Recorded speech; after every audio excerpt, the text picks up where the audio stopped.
আপনাদের এখানে দেখতে পাবো ভাবতেই পারিনি। কাল সকালে ডিআইজি সাহেব এসে দেখবেন। মেঘে কালো অম্বর, ভয়ে কাঁপে সম্বর, ঠিক হলো না? না না, আমাদের মালিককে তুই গাধা বলছিস? পাথরটা তুমি পাবে না, সেটা আমি নষ্ট করে ফেলেছি।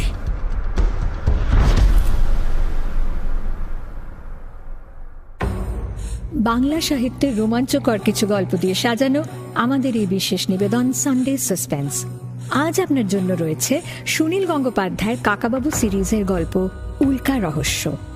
সুনীল গঙ্গোপাধ্যায় ছাড়া বাংলা সাহিত্য অসম্পূর্ণ। তার জন্ম 1934 সালের 7 সেপ্টেম্বর এবং মৃত্যু 2012 সালের 23 অক্টোবর। অত্যন্ত সৃষ্টিশীল এই লেখক আমাদের দিয়েছেন অবিস্মরণীয় গল্প, উপন্যাস ও কবিতা। সেই সময় প্রথম আলো, পূর্ব পশ্চিম তার বিখ্যাত লেখাগুলির অন্যতম। নীল লোহিত ছদ্মনামে লিখেও বাংলা সাহিত্যকে তিনি সমৃদ্ধ করেছেন। সুনীল গঙ্গোপাধ্যায়ের লেখা অবলম্বনে তৈরি হয়েছে সিনেমাও।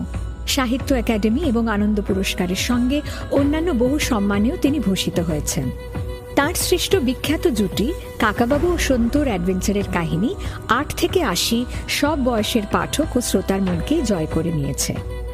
আজকের গল্প পাঠে শেখর, মুখ্য ভূমিকায় শঙ্করী প্রসাদ মিত্র এবং অগ্নি, নাট্যরূপ ও পরিচালনা শাওলি মজুমদার। শুরু হচ্ছে উল্কা রহস্য, প্রযোজনায় প্যাস্টেল এন্টারটেইনমেন্ট।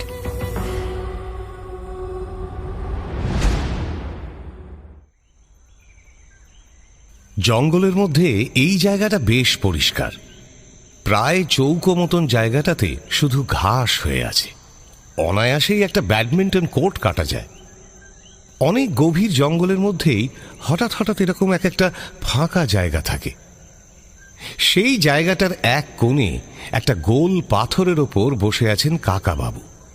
প্রচণ্ড রোদ বলে তার মাথায় একটা টুপি, তার পা দুটো সামনের দিকে ছড়ানো। ডান হাতে আলগা করে ধরে আছেন রিভলভার। সন্তু দাঁড়িয়ে আছে কাকাবাবুর পেছন দিকে। তার মুখ চোখ দেখলেই বোঝা যায় সে খুব ভয় পেয়েছে। বাঘ ভাল্লুকের চেয়েও বেশি ভয় সে পায় সাপকে। সাপটা রয়েছে ফাঁকা জায়গাটার প্রায় মাঝখানে। কালো রঙের গা, প্রায় 2 হাত লম্বা। খুব আস্তে আস্তে সেটা পাথরটার দিকেই এগোচ্ছে, আর এদিক ওদিক মাথা ঘুরিয়ে মাটিতে কি যেন খুঁজছে। সন্তু প্রায় কাঁপা কাঁপা গলায় বলল, কাকাবাবু, মারো মারো ওটাকে কাকাবাবু।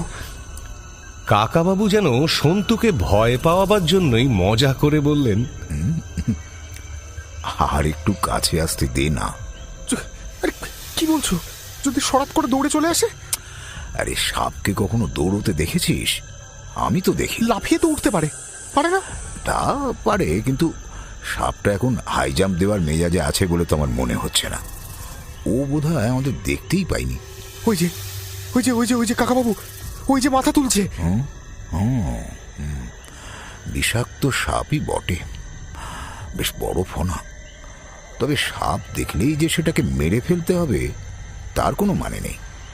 ও বেচারারা নিরীহ প্রাণী, সাধারণত মানুষের কোনো ক্ষতি করে না। কথাটা বলে রিভলভারটা তুললেন কাকাবাবু। সাপটার দিকে চেয়ে রইলেন কয়েক মুহূর্ত। সন্তু প্রায় কাঁপা কাঁপা গলায় বলল, আমরা আমরা ওই দিকে যাব কি করে? তুই একটু নাচতে পারবি? হ্যাঁ। আরে সাপ তাড়াবার সবচেয়ে ভালো উপায়টা জানিস না বুঝি? কাকাবাবু, রিভলভারটা আমায় দাও তো, আমি গুলি করবো। দাও। আগে নাচ শুরু কর না, দেখ তাতে কি ফল হয়। আচ্ছা আচ্ছা, আমি গান গাইছি, তুই নাচবি। 1 2 3। মম চিত্তে নীতি নিত্যে কে গুণা আছে, তাতা থই থই তাতা থই থই। সন্তু বাধ্য হয়ে ধূপধাপ করে নাচ শুরু করতেই সাপটা ফনা মেলে অনেকখানি সোজা হয়ে উঠল। কাকাবাবুর থেকে তার দূরত্ব বড়। ধূপধাপ করে নাচ শুরু করতেই সাপটা ফনা মেলে অনেকখানি সোজা হয়ে উঠল। কাকাবাবুর থেকে তার দূরত্ব বড় জোর 10-12 হাত। সে মুখ ঘুরিয়ে এদিক ওদিক দেখল। চিড়িক চিড়িক করে দুবার তার জিভ বেরিয়ে এলো। সন্তুর বুকখানা ভয় হিম হয়ে গেছে। সাপটা এবার ফনাটা নামিয়ে মাটির সঙ্গে মিশিয়ে উল্টো দিকে চলে যেতে লাগলো সরসর করে। স্পষ্ট বোঝা গেল সেটা ভয় পেয়ে পালাচ্ছে। কাকাবাবু উল্লাসের সঙ্গে বললেন, দেখলি নাচ আর গান দিয়ে কিরকম সাপকে জব্দ করা যায়।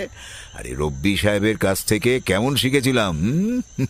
দেখো, আমি জানি সাপ কানে শুনতে পায় না, মাটিতে পায়ের আওয়াজ করলে সেই ভাইব্রেশন ওরা টের পায়, কিন্তু টের পেলেই কি পালায়? অনেক সময় মানুষকে তো কামড়ে দেয় কাকাবাবু। হ্যাঁ, সে একেবারে কাছাকাছি গিয়ে পড়লে কিংবা ওদের গায়ে পা লাগলে ওরা ভয়ের চোটে কামড়ে দেয়, নিজে থেকে তেড়ে গিয়ে কামড়ায় না। ওই দেখো, সাপটা ঘাসের মধ্যে মিশে গিয়ে কেমন ইঁকে মেকে চলে যাচ্ছে, দেখো। আরে যাক না, তুমি ওটাকে মারলে না, ওটা তো আশেপাশেই রয়ে যাবে না? সন্ধ্যের পর যদি ওর গায়ে পা লেগে যায়? আরে ওটাকে মারলেই তো পৃথিবীর সব সাপ শেষ হয়ে যাবে না। এখানে নিশ্চয়ই আরো আছে, আমাদের একটু সাবধানে পা ফেলতে হবে সন্ধ্যের পর। আকাশে তখন জুলজুল করছে সূর্য। এরই মধ্যে পশ্চিম দিক থেকে একখণ্ড মেঘ ভাসতে ভাসতে আসছে। এখানে মেঘ অনেক নিচু দিয়ে আসে। একখানা মেঘের তলায় আর একটা মেঘ স্পষ্ট দেখা যায়। এই মেঘটা সূর্যকে ঢেকে দিতেই গরম অনেক কমে গেল। হাওয়া বইতে লাগলো ঠান্ডা ঠান্ডা। একটু আগে রীতিমতো গরম ছিল, রোদে ঝাঁ ঝাঁ করছিল। আবার একটু পরেই শীতে কাঁপুনি ধরলে আশ্চর্য হওয়ার কিছু নেই। কাকাবাবু রিভলভারটা পকেটে ভরে মাথা থেকে টুপিটা খুললেন, রুমাল দিয়ে মুখটা মুছে বললেন, হে, বৃষ্টি হবে নাকি রে? হ্যাঁ, আকাশটা দেখে তো মনে হচ্ছে হতেও পারে। আসুক আসুক বৃষ্টি, একটু না হয় ভেজা যাবে। ওই দেখ সন্তু, যেখানে সাপটা ছিল সেখানে কতগুলো পাখি এসে বসলো। প্রকৃতির এই এক মজা, বুঝলি? ওগুলো কি পাখি বলতো? ওটা চড়াই পাখি। তুই একদম পাখি চিনিস না। চড়াই পাখি অত ছোট হয় নাকি? বাচ্চা চড়াই ছোট হবে না? ওগুলো তো বাচ্চা। ওদের গায়ের রঙও আলাদা। ওগুলো হচ্ছে মুনিয়া। মুনিয়া? উঠে দাঁড়িয়ে দু হাত ছড়িয়ে আড়মোড়া ভেঙে কাকাবাবু বললেন, এখানে এসে এ পর্যন্ত বেশ কয়েক ঝাঁক টিয়া, দুরকম বুলবুলি, শালিক, কাঠঠোকরা আর ময়না দেখেছি। খুব বড় পাখি চোখে পড়েনি একটাও। আচ্ছা কাকাবাবু, যে পাখিগুলোর গায়ে অনেক রকম রং, ওগুলো কি পাখি? আরে ওগুলোই তো কাঠঠোকরা, সরু ঠোঁট। ওরা গাছের গায়ে গর্ত করে। কাঠঠোকরা আর মাছরাঙা পাখি খুব রংচঙে হয়। হ্যাঁ, কিন্তু কাকাবাবু কাক তো দেখতে পেলাম না। না, জঙ্গলে সাধারণত কাক দেখা যায় না, কিন্তু হাঁস টাঁসের মতন বড় পাখি তো দেখলাম না একটাও। তাহলে ওই পাখিগুলো আসে কোথা থেকে? কি জানি। চল, জঙ্গলের মধ্যে আর একটুখানি ঘুরে দেখি, যদি বড় পাখির সন্ধান পাওয়া যায়। এমন সময় ফাঁকা জায়গাটার অন্য প্রান্তে একটা লোককে দেখা গেল। সেই লোকটি আপন মনে গুনগুন করে গান গাইছে। লোকটিকে দেখেই সন্তু চেঁচিয়ে বলল, সাবধান সাবধান, ওইদিকে একটা সাপ আছে। আরে তাই নাকি? কোথায়? ওই ঘাসের মধ্যে আছে, আমরা একটু আগেই দেখেছি, ওইদিকেই গেছে। লোকটি মুখ ঘুরিয়ে এদিক ওদিক দেখল, তারপর কোমর বেঁকিয়ে ঝুঁকে সাবধানে পা ফেলে ফেলে সাপটাকে খুঁজতে লাগলো। সন্তু বলল, বাবা, লোকটার কি সাহস! হ্যাঁ, সাহস আছে ঠিকই, কিন্তু লোকটার পায়ের দিকে দেখ, হাঁটু পর্যন্ত তোলা গামবুট পড়ে আছে। সাপ সাধারণত পায়ে কামড়ায়, ওকে কিছু করতে পারবে না। লোকটি কিছুক্ষণ সাপটাকে খুঁজল, কিন্তু পেল না। সেটা নিশ্চয়ই কোনো গর্তে ঢুকে পড়েছে। এবার সে ফাঁকা জায়গাটা পেরিয়ে সন্তুদের কাছে এসে বলল, আপনারা সাপটাকে ভালো করে দেখেছিলেন? বিষাক্ত সাপ ছিল কি? আপনারা সাপ চেনেন তো? হ্যাঁ, বিষাক্ত সাপ, অনেকটা ফোনা তুলেছিল। ইস, খুব মিস হয়ে গেল, আর একটু আগে এলে। কথা থামিয়ে লোকটি এবার হাত জোড় করে নমস্কার করল। নমস্কার, আমার নাম পীতাম্বর পাহাড়ি। হ্যাঁ, নমস্কার। কিন্তু আপনি নিশ্চয়ই রাজা রায়চৌধুরী? আরে, আমি আপনার সঙ্গে দেখা করতে যাচ্ছিলাম। আপনি সার্কিট হাউসে এসে উঠেছেন শুনলাম। আপনাকে তো চিনতে পারলাম না। আরে চিনবেন কি করে, আমার সঙ্গে তো আপনাদের আগে আলাপই হয়নি। আমার বাড়ি মেদিনীপুর, এখন এখানেই থাকি বুঝলেন। সাপ ধরার ব্যবসা করি এখানে। সাপ ধরা? হ্যাঁ, মানে সাপ ধরে ধরে বিষ বের করি। সেই বিষ কিন্তু ভালো দামে বিক্রি হয়, ওষুধ তৈরির কাজে লাগে। আপনি নিজে সাপ ধরেন? কি করে ধরেন? আপনি তো সত্যিই খুব সাহসী লোক মশাই। Practice practice. আচ্ছা, আপনি আমার কাছে যাচ্ছিলেন কেন পীতাম্বর বাবু? আরে আমি এই রে, বৃষ্টি এসে গেল। বৃষ্টি এসে গেল। চল চল চল চল চল, ওই বড় গাছটা নিচে যাই। চল। হ্যাঁ হ্যাঁ চলুন। শুনুন, আমাকে ওই বাবু টাবু বলবেন না। পীতাম্বর নামটাও আমার পছন্দ নয় বুঝলেন তো। আমাকে শুধু অম্বর বলে ডাকবেন। আমি এখন সাপ ধরে বেড়াই বটে, কিন্তু এক সময় তো কলেজে টলেজে পড়েছি, শহরেও থেকেছি, তখন আপনার নাম শুনেছি, আপনার সম্পর্কে কাগজে লেখায় পড়েছি। এই ছেলেটি নিশ্চয়ই সন্তু। হ্যাঁ, এই রে, তোমাকে ধরেছে নাকি? কি ধরেছে? যা ধরবার তাই ধরেছে। এই রকম পোশাকে কি কেউ আসামের জঙ্গলে আসে, তাও এই বর্ষাকালে? কেন, কি হয়েছে? আরে পায়ে ফুল মোজার গামবুট পরে আসা উচিত। তুমি যে একটা পা মাঝে মাঝে নাড়ছো, তাতেই বুঝতে পেরেছি। প্রথম প্রথম ওই সুরসুরির মতো লাগে। ঝোঁক? সাপের হাত থেকে বাঁচা যায়, কিন্তু এখানে জোঁক ঠিক ধরবেই। পা বেয়ে তো ওঠেই, আবার অনেক সময় জানেন তো ওই গাছের ওপর থেকেও টুপ টুপ করে খসে পড়ে। সন্তু নিচু হয়ে জোঁকটাকে টেনে তুলতে গেল, কিন্তু সেটা ইলাস্টিকের মতো লম্বা হয়ে গেল, ছাড়ানো গেল না। অত সহজ নয়। এখন তো দেখছো এইটুকু, তোমার রক্ত খেয়ে দিয়ে ফুলে আরো বড় হয়ে যাবে। হ্যাঁ, একটা ছুরি দিয়ে কাটতে হবে। চলো শিগগিরই ডাক বাংলোয় চলো। আরে আরে ব্যস্ত হবেন না, আমার কাছে ওষুধ আছে, সবসময় সঙ্গে রাখি। এই দেখুন, জোঁকের মাথায় নুন বলে যে কথা আছে না, সেটা কি আর ভুল মশাই? স্রেফ এই নুনেই কাজ হবে। কথাটা বলতে বলতেই কাকাবাবু জামাটা বুকের কাছে ঘষতে ঘষতে টপ টপ করে জামার বোতামগুলোও খুলে ফেললেন। গেঞ্জির মধ্যে হাত ঢুকিয়ে একটা পোকা বের করে আনলেন। এই দেখো। বাচ্চা আরশোলা সাইজের। অম্বর সেটাকে দেখে বলল, ও, এটা এমন কিছু খারাপ পোকা নয়। আর একরকম আছে, গায়ে একটু লাগলেই পুরো ঘা হয়ে যায়। উফ, বাবারে বাবা! সাপ, জোঁক, বিষাক্ত পোকা, আরো কি কি আছে এই জঙ্গলে? বাঘ, হাতি, গন্ডার? বাঘ বিশেষ দেখা যায় না, তবে লেপার্ড আছে। সেগুলো এমন কিছু ভয়ের না, বরং ওরাই মানুষ দেখলে ভয় পায়। মাঝে মাঝে একরকম ভাল্লুক এসে পড়ে বুঝলেন, সেগুলো বড্ড হিংস্র।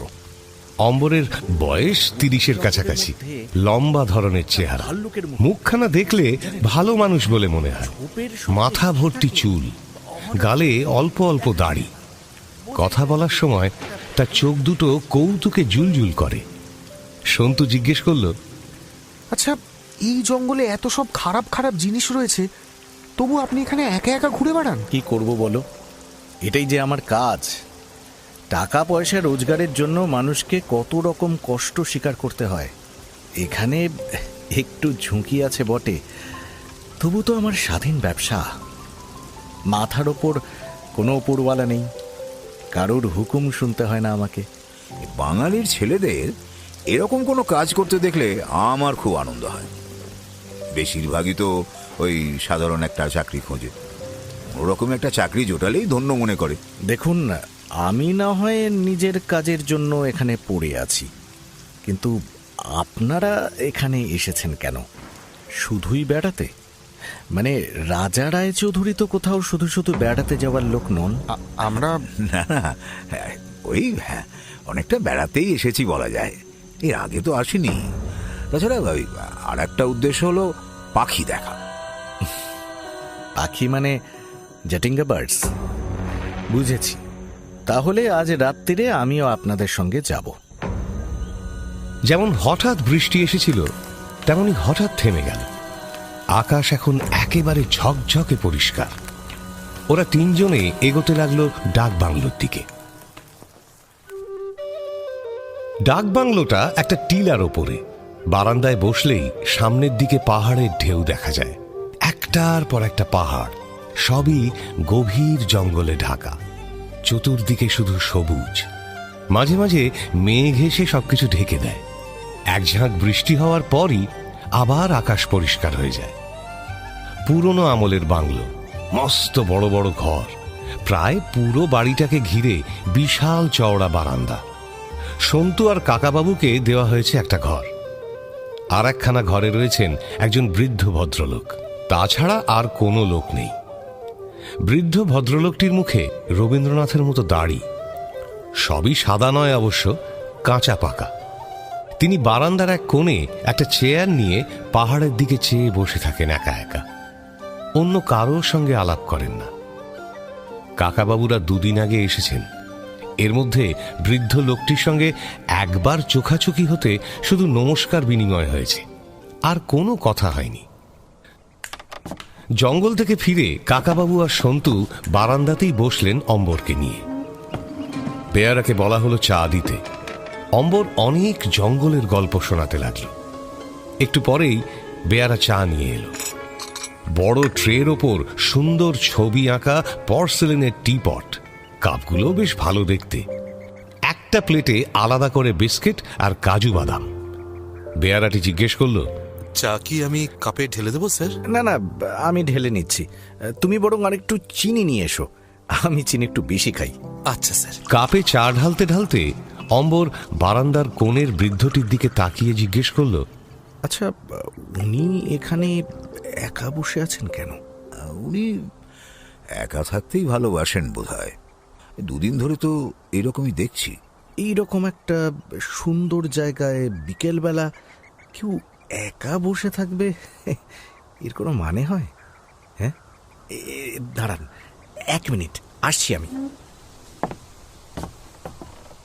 নমস্কার, আমার নাম পীতাম্বর পাহাড়ি। আপনাকে তো ঠিক চিনলাম না। বৃদ্ধ ভদ্রলোকটি মুখ ফিরিয়ে তাকালেন।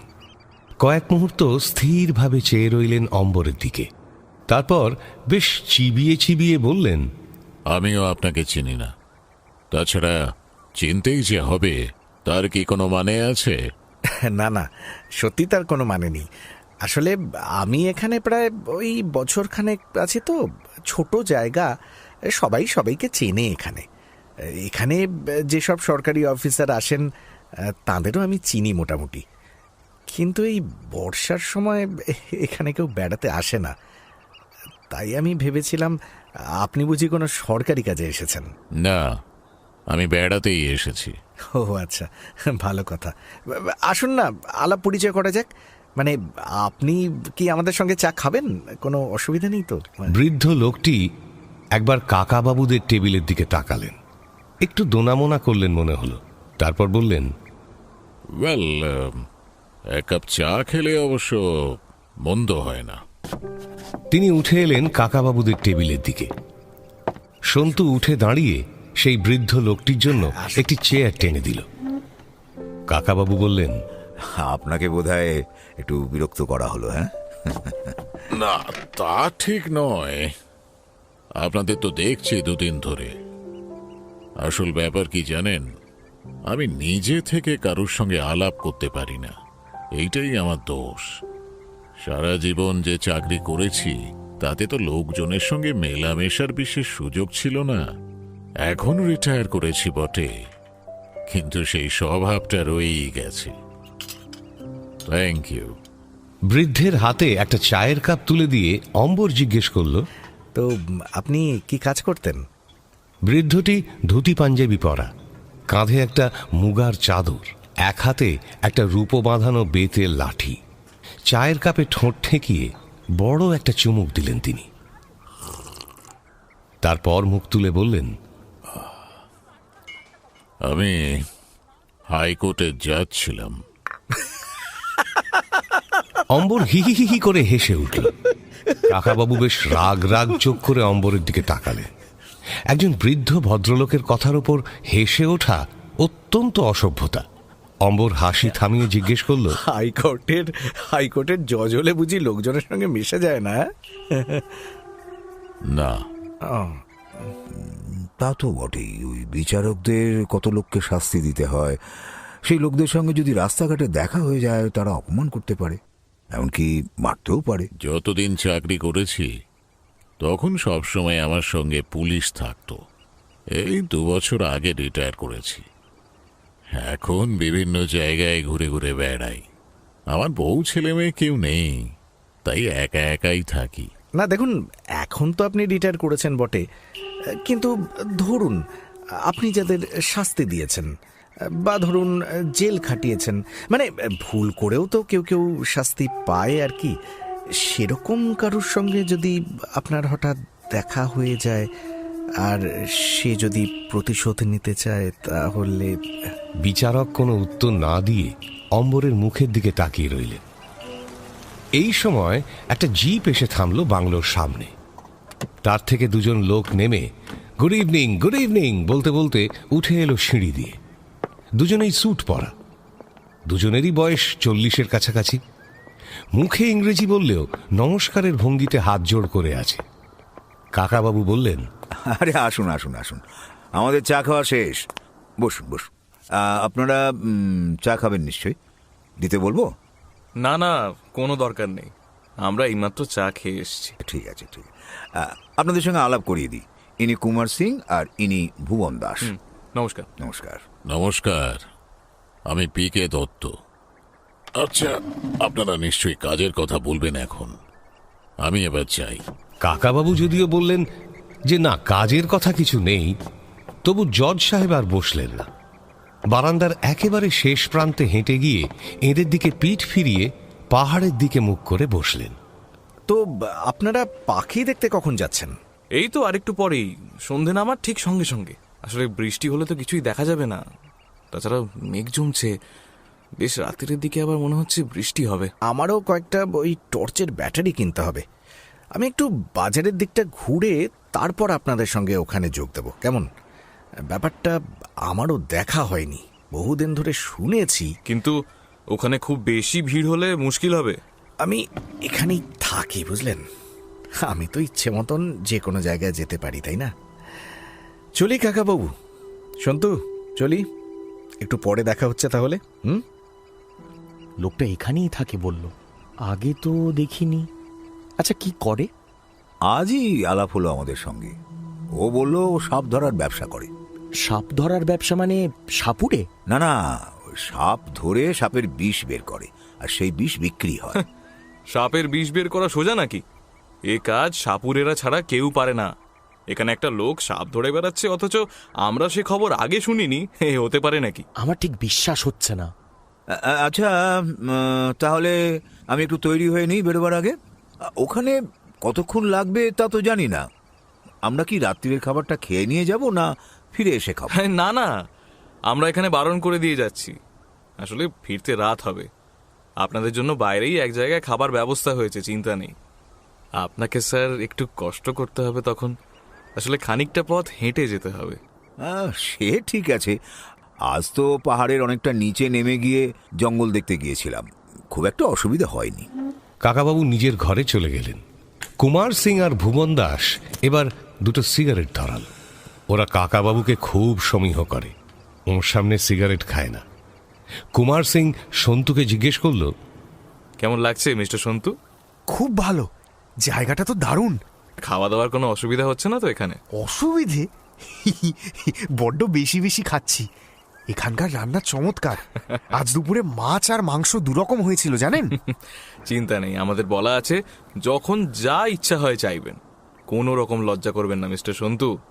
গাড়ির দরকার হলে সেটাও খবর দেবেন বেয়ারাকে, গাড়ি এসে যাবে। পাহাড়ে এসে আমার পায়ে হেঁটে ঘুরতেই ভালো লাগে। না, আসলে মিস্টার রায়চৌধুরীর তো একটা পা খারাপ, ওনার কষ্ট হবে হয়তো। এরা সন্তুকে আপনি আপনি বলে আর মিস্টার সন্তু বলে ডাকে। সন্তুর তাই হাসি পায়, কিন্তু সে আপত্তি করেনি। এরা প্রথম থেকেই তাদের যত্ন করছে খুব।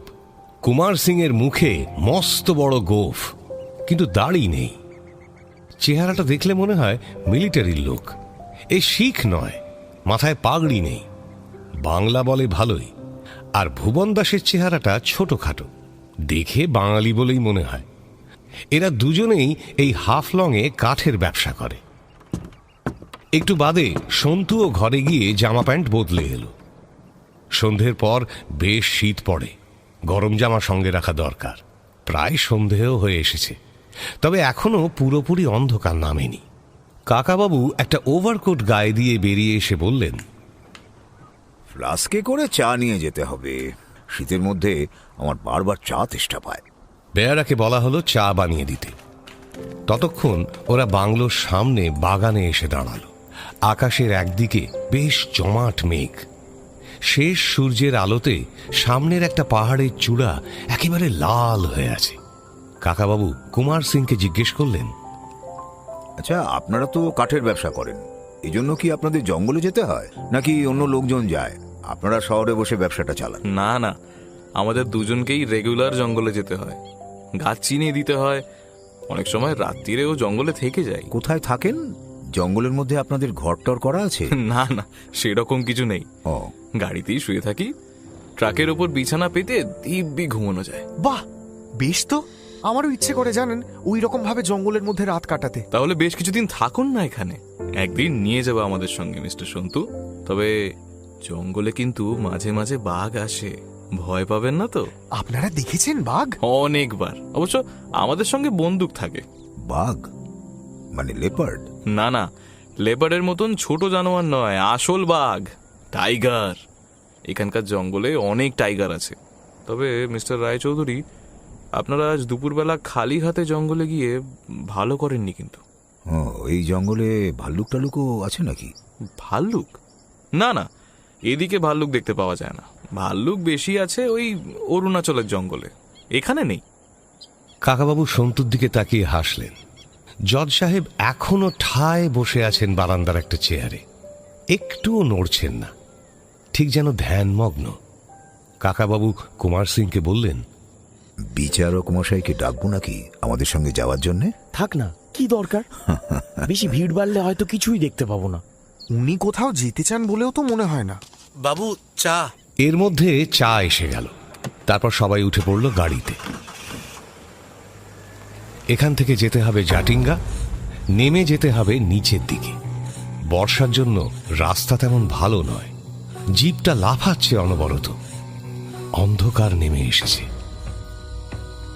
পাহাড় ঘুরে ঘুরে নামতে লাগলো গাড়ি। একসময় আসল রাস্তাটা ছেড়ে একটা সরু রাস্তা ধরল। সে রাস্তাটাও ঢালু, তাই জিপের স্টার্ট বন্ধ করে দেওয়া হলেও গাড়ি গড়িয়ে গড়িয়ে নামতে লাগলো। শুধু হেডলাইটটা জ্বালা রইল। কুমার সিং ফিসফিস করে বলল, যাতে গাড়ির আওয়াজ না হয় সেই জন্য স্টার্ট বন্ধ করে দিয়েছি। এরপর স্যার আর কেউ জোরে জোরে কথা বলবেন না। একটা ক্রিং ক্রিং শব্দ শোনা গেল তক্ষুনি। হেডলাইটের আলোয় দেখা গেল সামনে সামনে একটা সাইকেল যাচ্ছে, তাতে বসে আছে পীতাম্বর পাহাড়ি। জিপটাকে জায়গা করে দেওয়ার জন্য সাইকেলটা থামল। তারপর অম্বর হাত তুলে চেঁচিয়ে বলল, সন্তু, কাকাবাবু, আমি এসে গেছি। এই রে, লোকটা খুব জ্বালাবে দেখছি। আর একটু যাওয়ার পর জিপটাকে থামিয়ে দেওয়া হলো একটা গাছের নিচে।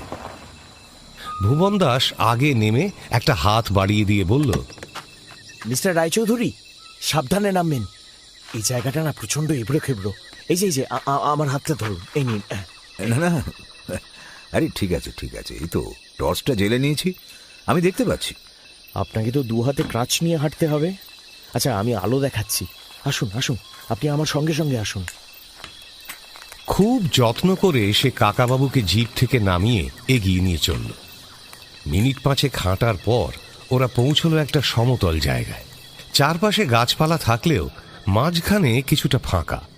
সেখানে কেউ একটা মশাল জেলে মাটিতে পুঁতে রেখেছে। বেশ জোর আলো, ধোঁয়াও বেরোচ্ছে গলগল করে।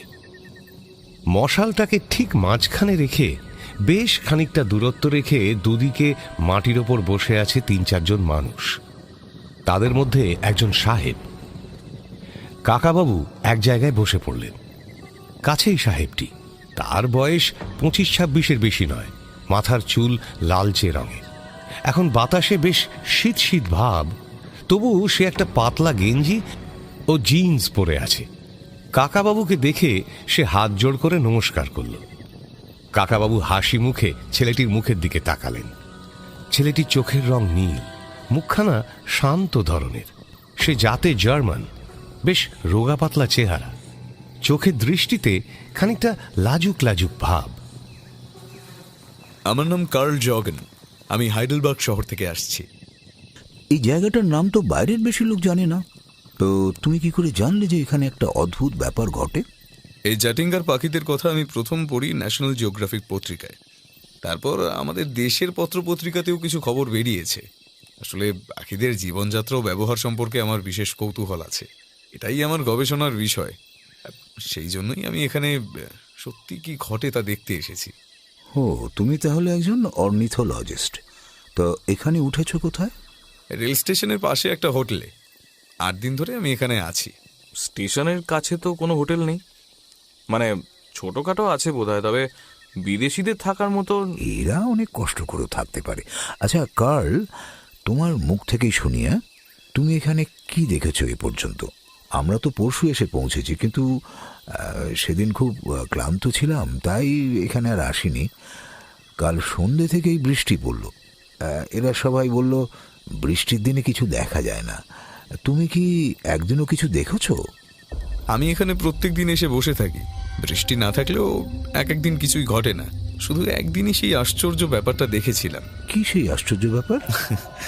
আজ বৃষ্টি নেই, একটু পরে হয়তো আপনি নিজেই সেটা দেখতে পাবেন। মশালটা এখনো দাউ দাউ করে জ্বলছে। আর একজন কে যেন একটু দূরে আর একটা মশাল পুঁতে দিল। কাকাবাবুরা বসে আছেন সেই মশাল থেকে বেশ খানিকটা দূরে। অন্ধকারে তাঁদের দেখাও যাচ্ছে না। কাকাবাবু ফ্লাস্ক থেকে চা ঢেলে চুমুক দিতে লাগলেন। কথা বলছে না কেউ। এইভাবেই কেটে গেল 5 মিনিট, 10 মিনিট, 15 মিনিট। আর ঠিক তক্ষুনি ঝটপট ঝটাপট ও ধপাস করে শব্দ হলো। কোনো মশালের ঠিক ওপরে নয়, একটু দূরে একটা পাখি এসে পড়েছে। ছোটখাটো পাখি নয়, প্রায় হাঁসের মতো। পাখিটা পড়েছিল মুখ থুবড়ে।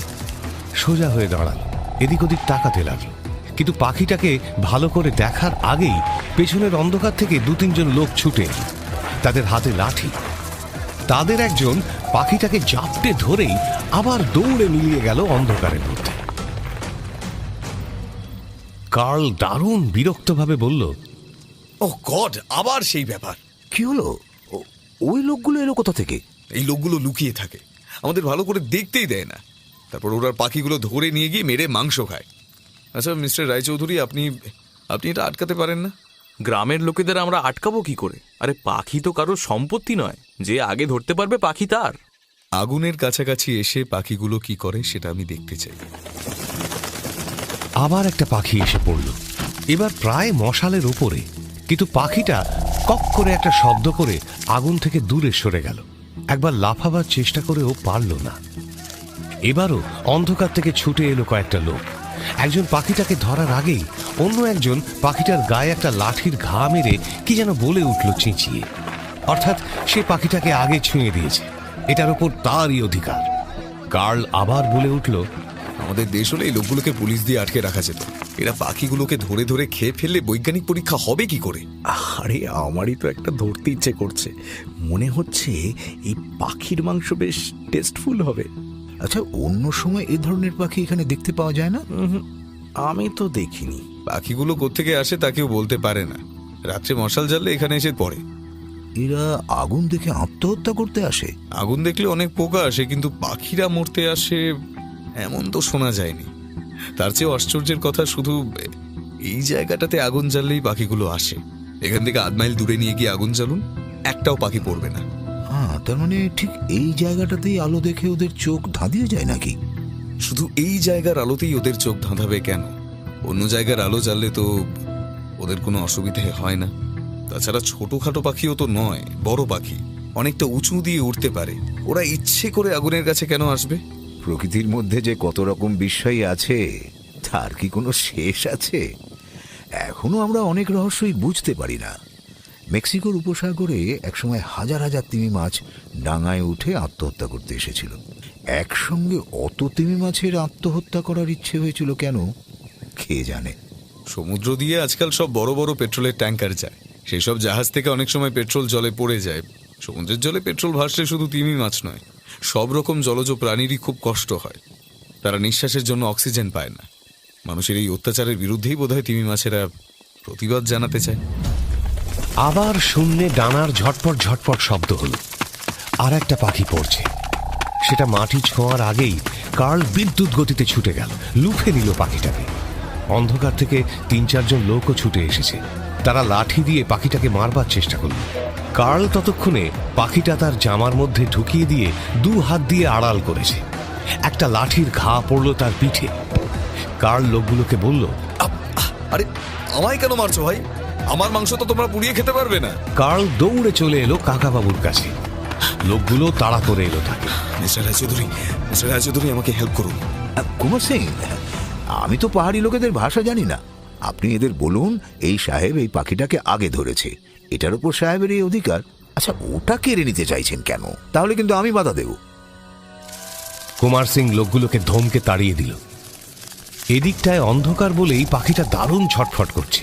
কার্ল কাকাবাবুকে বলল, আপনি এই পাখিটাকে জোরে চেপে ধরুন তো। কাকাবাবুর হাতে পাখিটাকে দিয়ে কার্ল পকেট হাতড়াতে লাগলো। সন্তু আর কুমার সিং দুখানা টর্চ জ্বালল, তবু পাখিটাকে ভালো করে দেখা যাচ্ছে না, সে এমনই ছটফট করছে। কার্ল পকেট থেকে একটা ছোট্ট তামার চাকতি বের করল, তাতে রাবার ব্যান্ড লাগানো। সে পাখিটার একটা পা ধরে তাতে চাকতি আটকে দিল। তারপর কাকাবাবুর হাত থেকে পাখিটাকে নিয়ে সে পেছন দিকে খানিকটা ছুটে গিয়ে তাকে জোরে ছুঁড়ে উড়িয়ে দিল আকাশে। নিজের জায়গায় আবার ফিরে এসে কার্ল কাকাবাবুকে বলল, আমি দেখতে চাই এই পাখিটা আবার ফিরে আসে কিনা। হ্যাঁ, এটা একটা ভালো এক্সপেরিমেন্ট। এর পরের পাখিটাকে আমি ধরব। এখানকার লোকেরা কি বিশ্বাস করে জানেন? একদিন এখানে একটা সোনার পাখি পড়বে। যত সব বাজে কথা। আরে কে বলতে পারে, হয়তো এর পরেরটাই সোনার পাখি হবে। কিন্তু অম্বরের আশা পূর্ণ হলো না। এই রে, আর বৃষ্টি শুরু হয়ে গেল। হঠাৎ ঝুপঝুপ করে বৃষ্টি নেমে গেল, প্রায় হুড়মুড়িয়ে বৃষ্টি যাকে বলে। কাকাবাবু আর সন্তু দুজনেই রেনকোট এনেছে, গায়ে দিয়ে নিল তাড়াতাড়ি। কার্ল বলল, আকাশটা একেবারে মেঘে ছেয়ে গেছে, আর আশা নেই। জাটিঙ্গার পাখিরা একটু বৃষ্টি হলেই আর আসে না। বৃষ্টির ফোঁটা মশালের আগুনের ওপর পড়ছে আর ছ্যাঁক ছ্যাঁক শব্দ হচ্ছে। কিছুক্ষণের মধ্যেই 2টো মশালই নিভে গেল। ঘুটঘুটে অন্ধকার হয়ে গেল চারদিক। কার্ল বলল, আগের দিন গ্রামের লোকেদের সামনে আমি পাখি ধরতে সাহস করিনি। আজ আপনারা ছিলেন বলেই আমি এক্সপেরিমেন্টটা করতে পারলাম। কাল দেখতে হবে ওই পাখিটা ফিরে আসে কিনা। আপনারা কাল আসবেন? নিশ্চয়ই আসবো। হ্যাঁ, কাল আমরা সবাই আবার আসবো। ক্যামেরায় ছবি তুললে হতো। সন্তু, তুই ক্যামেরাটা আনতে ভুলে গেছিস আজ। এ বাবা, সরি কাকাবাবু, একদম মনেই পড়েনি। আরে চিন্তা নেই, আমি মনে করিয়ে দেব। আমারও ক্যামেরা আছে। মিস্টার রায়চৌধুরী, একটু এদিকে আসবেন? হ্যাঁ, বলুন। স্যার, আজ তো আর এখানে বসে থেকে লাভ নেই, চলুন এবারে আমরা খেতে যাই। আসলে খানিকটা দূরে যেতে হবে। হ্যাঁ, যাওয়া যাক। আচ্ছা, ওই জার্মান ছেলেটিকে সঙ্গে নিতে পারি না? ওকে আমার বেশ ভালো লেগেছে। ওর কাছ থেকে এই পাখিদের বিষয়ে আরো অনেক কিছু জানা যেত। আসলে সেটা হয়তো আমাদের মালিক ঠিক পছন্দ করবেন। মালিক? মালিক আবার কি? মালিক মানে আমাদের এক বন্ধু, তার নাম মালিক। এখানকার একজন বড় ব্যবসায়ী। সে আপনাকে আর মিস্টার সন্তুকে নেমন্তন্ন করেছে নিজের বাড়িতে। সেখানে অন্য লোক নিয়ে যাওয়া ঠিক হবে না। তাছাড়া এই জার্মান সাহেবের সঙ্গে তো আপনার কালকেই দেখা হবে। হ্যাঁ, ঠিক আছে, তাহলে চলুন। কাকাবাবু কার্লের কাছে বিদায় নিলেন। অম্বরকে কিছু বলার আগেই সে বলল, আচ্ছা, আপনারা এখন কোথায় যাচ্ছেন? আমি যেতে পারি আপনাদের সঙ্গে, যদি আপত্তি না থাকে। আমরা অনেক দূরে যাব, আমাদের নেমন্তন্ন আছে। কাকাবাবুরা এসে আবার জিপে উঠলেন। এবারে জিপটা উঠতে লাগলো ওপরের দিকে। খাড়া রাস্তা, বৃষ্টি পড়েই চলেছে, চতুর্দিকে অন্ধকার। জঙ্গল থেকে একটা সোঁদা সোঁদা গন্ধ আসছে। কাকাবাবু সন্তুকে জিজ্ঞেস করলেন, কিরকম দেখলি? কিছু বুঝতে পারলি? রাত্রির বেলা অত বড় বড় পাখি আকাশ থেকে পড়ছে, এটা নিজের চোখে না দেখলে বিশ্বাস করতাম না। তুমি কিছু কারণ খুঁজে পেলে কাকাবাবু? আচ্ছা, আরো কয়েকটা দিন দেখতে হবে, এখনো কিছু ধরা যাচ্ছে না। মিনিট 15 চলার পর জিপটা থামল। কুমার সিং বলল, ব্যাস, আর গাড়ি যাবে না। এখান থেকে একটু হাঁটতে হবে, বেশি না, মিনিট 5। আসলে আমাদের বন্ধুর বাড়িটা একটা পাহাড়ের একেবারে চূড়ায়, গেলে দেখবেন খুব সুন্দর লাগবে। কাকাবাবুরা গাড়ি থেকে নামলেন। ভুবন দাস টর্চ জেলে পথ দেখিয়ে নিয়ে চলল। গাড়ির ড্রাইভারও এবার আসছে সঙ্গে। কাকাবাবু একবার হোঁচট খেতেই কুমার সিং তাকে ধরে ফেলে বলল, এ লাগলো না? না না, কিছু হয়নি। যা। আচ্ছা, ডান পাশটা সাবধান, ওদিকে খাদ। আপনি স্যার বাঁদিক ঘেঁষে ঘেঁষে চলুন। হ্যাঁ, এই খাদটা কিন্তু খুব গভীর। ওরে বাবা, বেশ গভীর খাদ তো, তলা দেখা যাচ্ছে না। সন্তুর হাতেও একটা টর্চ ছিল। ডান দিকে আলো ফেলে দেখে নিয়ে কথাটা বলল সে। একপাশে খাড়া পাহাড়, আরেকদিকে খাদ, মাঝখানে সরু পথ। এদের পায়ের আওয়াজ ছাড়া আর কোনো শব্দ নেই। খানিকক্ষণ হাঁটার পর মনে হলো ওপর থেকে কোনো বড় জন্তু বা পাথর গড়িয়ে পড়ল নিচের রাস্তায়। ধুপ করে আওয়াজ হলো। কাকাবাবু বললেন, ওটা কি? ও কিছু না, ব্যাস, আর যেতে হবে না, এখানেই। কুমার সিং এবার পেছন ফিরে কাকাবাবুর মুখোমুখি দাঁড়ালো। ভুবন দাসের টর্চের আলোয় দেখা গেল কুমার সিং এর হাতে একটা রিভলভার চকচক করছে। ভুবন দাস কাঁপা কাঁপা গলায় বলল, কুমার, এখন থাক। শাট আপ রায় চৌধুরী, এবার তোমার খেলা শেষ। কি ব্যাপার?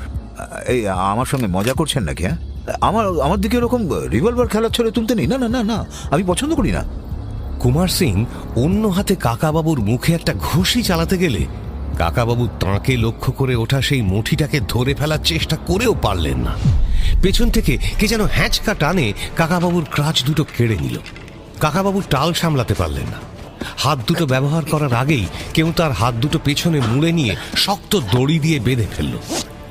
সেই সঙ্গে সঙ্গেই আর একজন একটা গামছা জাতীয় জিনিস দিয়ে বেঁধে ফেলল তার মুখ। কাকাবাবু কোনো রকম বাধা দেওয়ার সুযোগটাই পেলেন না। কুমার সিং কাকাবাবুর কোমরে খুব জোরে একটা লাথি কষিয়ে বলল, এবার পাতালে যা। কাকাবাবু ছিটকে পড়ে গেলেন খাদের দিকে।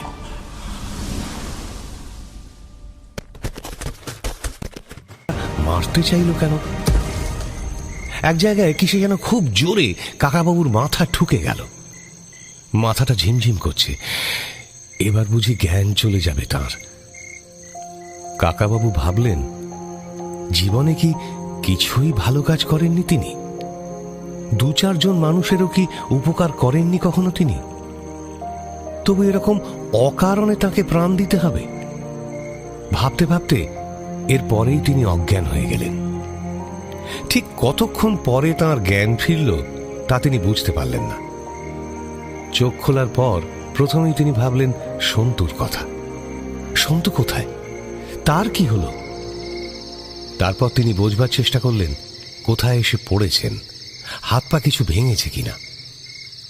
চতুর্দিকে একেবারে ঘুরঘুরটি অন্ধকার, কিছুই দেখা যাচ্ছে না। মাথার মধ্যে এখন ঝিমঝিম করছে বটে, কিন্তু শরীরে আর কোথাও ব্যথা নেই। শীতের ভয়ে আজ একটা বেশ মোটা ওভারকোট গায়ে দিয়ে বেরিয়েছিলেন, তাই শরীরে চোট লাগতে পারেনি। একটা মস্ত বড় গামছা দিয়ে ওরা মুখটা বেঁধেছে, তার গিঁটটা পেছন দিকে, তার জন্যেও মাথাটা বেঁচে গেছে। একটা বড় নিঃশ্বাস ফেলে কাকাবাবু ভাবলেন, যাক, তাহলে এই যাত্রাতেও মরতে হলো না তাকে। কিন্তু এবার তিনি সত্যিই ভয় পেয়ে গিয়েছিলেন। কোথায় এসে পড়লেন তিনি? পিঠের কাছটা তাঁর নরম নরম লাগলো। কাকাবাবু অনুভব করলেন তিনি যেন একটা দোলনায় শুয়ে আছেন। সেটা তাঁর শরীরের চাপে একটু একটু নিচু হচ্ছে। তাঁর মুখে লাগছে লতা পাতার স্পর্শ। একসময় দোলনাটা ছিঁড়ে গেল। কাকাবাবু আবার পড়ে গিয়ে গড়াতে লাগলেন, কিন্তু এবারে বেশি নিচে পড়েননি। এবারে কোনো রকমে উঠে বসে তিনি ভাবলেন, লোকগুলো মহা বোকা। তাকে মেরে ফেলতেই যখন চেয়েছিল তখন জায়গাটা ভালো করে দেখে নিতে পারেনি। আসামে বেশি বৃষ্টি হয় বলে এখানকার সব জঙ্গলেই লতা গুল্ম আর আগাছায় ভর্তি। কঠিন পাথর দেখাই যায় না, ঢাকা পড়ে থাকে। এই খাদটাও পুরো খাড়া নয়, এক জায়গায় ঢালু হয়ে গেছে। এরকম জায়গায় পড়লেও বেঁচে যাওয়ার সম্ভাবনা থাকে খুবই। ওরা জায়গাটা ঠিকমতো বাছেনি। কাকাবাবু ভাবলেন, সন্তুকে ওরা কি করলো? ধরে রেখেছে। কাকাবাবু বেশি নড়তে চড়তে সাহস করলেন না। অন্ধকারে কিচ্ছু দেখা যাচ্ছে না। আবার কোথাও খাদ আছে কিনা কে জানে। এ পর্যন্ত যখন বাঁচা গেছে তখন দিনের আলোর জন্য অপেক্ষা করাই ভালো মনে হলো তাঁর। হঠাৎ তাঁর দুপুরবেলা সাপটার কথা মনে পড়ে গেল। সেপ্টেম্বর মাস, বর্ষা এখনো শেষ হয়নি। এই সময় সব সাপ গর্ত থেকে বেরিয়ে আসে। অন্ধকারে কোনো সাপের গায়ে পা দিলে আবার আর এক বিপদ হবে। সবচেয়ে ভালো উপায় একেবারে চুপ করে বসে থাকা কিংবা শুয়ে ঘুমিয়ে পড়া। নড়াচড়া না করলে সাপ কামড়াবে না। ঘুমন্ত লোকের গায়ের ওপর দিয়ে বিষাক্ত সাপ চলে গেছে, তবু কামড়ায়নি, এমন শোনা যায় অনেকবার। কাকাবাবু শুয়ে পড়লেন, কিন্তু ঘুম আসবার আশা নেই। তিনি একাগ্র হয়ে ভাববার চেষ্টা করলেন কুমার সিং, ভুবন দাস কিংবা এখানকার অন্য কোনো লোককে আগে দেখেছেন কিনা। না, দেখেননি। এই জায়গাতেও তিনি আসেননি। এদের সঙ্গে শত্রুতা থাকার কোনো কারণই নেই তার। এরা কি তবে ভাড়াটে গুন্ডা? শুয়ে শুয়ে আকাশ পাতাল চিন্তা করতে লাগলেন কাকাবাবু। বারবার ভাবছেন সন্তুর কথা।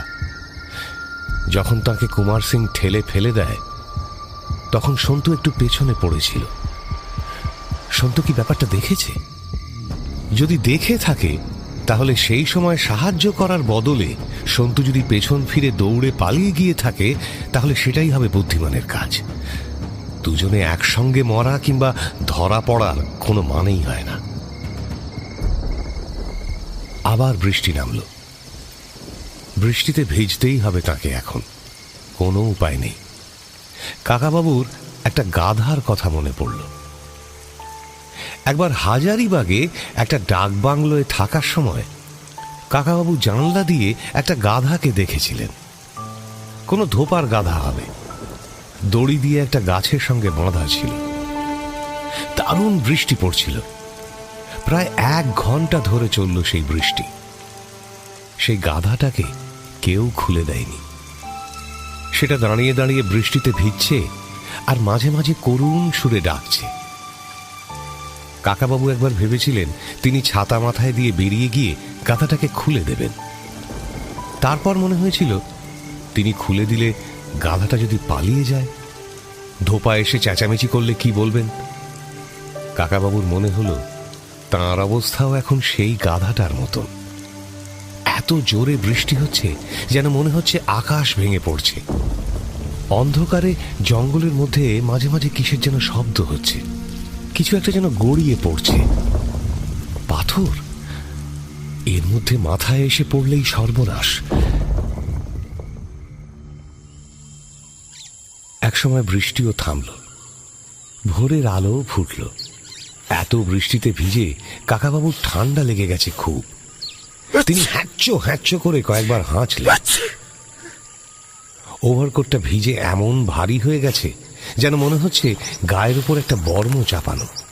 আর একবার হ্যাঁচো করতেই তিনি তার একটা প্রতিধ্বনি শুনতে পেলেন। বৃষ্টির জন্যই বোধহয় তাঁর মুখের বাঁধনটা একটু আলগা হয়ে গিয়েছিল।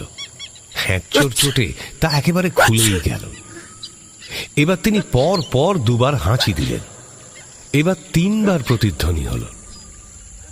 কাকাবাবুর খটকা লাগলো, প্রতিধ্বনি বেশি হচ্ছে কেন? এ কি অদ্ভুত জায়গা। আবার তার নাক সুরসুর করছে। হ্যাঁচো করতে যাবেন তার আগেই প্রতিধ্বনি শুনতে পেলেন। তাহলে তো এটা প্রতিধ্বনি নয়, কাছাকাছি কোথাও মানুষ আছে। আলো ফুটতেই নানা রকম পাখি ডাকতে শুরু করেছে। কাকাবাবুর মাথার কাছে ভোঁ ভোঁ করছে একটা ভোমরা। এখানে বড় গাছ বিশেষ নেই, ঝোপঝাড় আগাছাতেই ভর্তি। কাকাবাবু যেখানে শুয়েছিলেন তার পাশেই বেশ বড় একটা গর্ত। অন্ধকারে হাঁটতে গেলে ওটার মধ্যে পড়লে নির্ঘাত পা ভাঙত। পাহাড়ের নানা জায়গা থেকে বৃষ্টির জল গড়িয়ে সেই গর্তটায় পড়ছে, কলকল শব্দ হচ্ছে। কাকাবাবু একটা গাছে পিঠ দিয়ে আস্তে আস্তে উঠে দাঁড়ালেন। ওভারকোটটা খুলে ফেলতে পারলে ভালো হতো, কিন্তু হাত যে বাঁধা। তবু ভাগ্যিস ওরা পা বাঁধেনি। একটু দূরে আর একবার হ্যাঁচো শুনে তিনি সেদিকে সাবধানে এগোলেন। একেই তাঁর একটা পা অকেজো, তার উপর হাত দুটোও বাঁধা। ঢালু জায়গায় হাঁটতে গেলে যে কোনো মুহূর্তে তাঁর পড়ে যাওয়ার সম্ভাবনা। তিনি এক একটা গাছ দেখে দেখে সেই পর্যন্ত গিয়ে হেলান দিয়ে দাঁড়িয়ে তাল সামলে নিচ্ছেন। একটু পরে দেখতে পেলেন এক জায়গায় ঝোপের মধ্যে একটা হলদে রঙের রেনকোটের অংশ। দেখেই চিনলেন ওটা সন্তুর। সন্তু, তিনি দুবার সন্তুর নাম ধরে ডেকেও কোনো সাড়া পেলেন না। সন্তু! এবারে তিনি প্রায় এক পায়ে লাফিয়ে লাফিয়ে ছুটে গিয়ে হুমড়ি খেয়ে পড়লেন সন্তুর পাশে। হাত খোলা নেই, তাই মাথা দিয়ে কয়েকবার ধাক্কা দিলেন সন্তুর পিঠে। সঙ্গে সঙ্গে বলতে লাগলেন, সন্তু, সন্তু, সন্তু, আর ভয় নেই, আমি এসে গেছি। তবু সন্তু সাড়া দিল না, একটু নড়ল চড়লও না। কাকাবাবুর বুক একবার কেঁপে উঠলেও পরক্ষণেই ভাবলেন, কিন্তু ও তো হেঁচেছে কয়েকবার, তাহলে ও অজ্ঞান হয়ে আছে। তিনি কোনো ক্রমে সন্তুকে চিৎ করিয়ে দিয়ে দেখলেন ওর নিঃশ্বাস পড়ছে। ওর মুখের একটা পাশে রক্ত লেগে আছে। সন্তুর হাতও বাঁধা নয়, মুখও বাঁধা নয়। কাকাবাবু একটা বড় নিঃশ্বাস ফেললেন। যাক, সন্তুর সন্ধান পাওয়া গেছে, সে বেঁচে আছে। ওর জ্ঞান না ফিরলে এখান থেকে যাওয়া যাবে না। সবচেয়ে আগে তাঁর হাতের বাঁধনটা খোলা দরকার। যদি নাইলন না হয়, সাধারণ দড়ি দিয়ে বেঁধে থাকে, তাহলে কোনো ধারালো পাথরে কিছুক্ষণ ঘষলেই কেটে যাবে। সেরকম কোনো পাথর চোখে পড়ল না কাকাবাবুর। ঢালু জায়গা, এখান দিয়ে অবিরাম বৃষ্টির জল গড়ায়, তাই সব পাথরই মসৃণ। কাকাবাবু একটা গাছ বেছে নিয়ে তার কাছে গিয়ে উল্টো হয়ে দাঁড়ালেন। তারপর সেই গাছের গায়ে ঘষতে লাগলেন হাতের বাঁধন। সারারাত বৃষ্টিতে ভিজে গাছটা নরম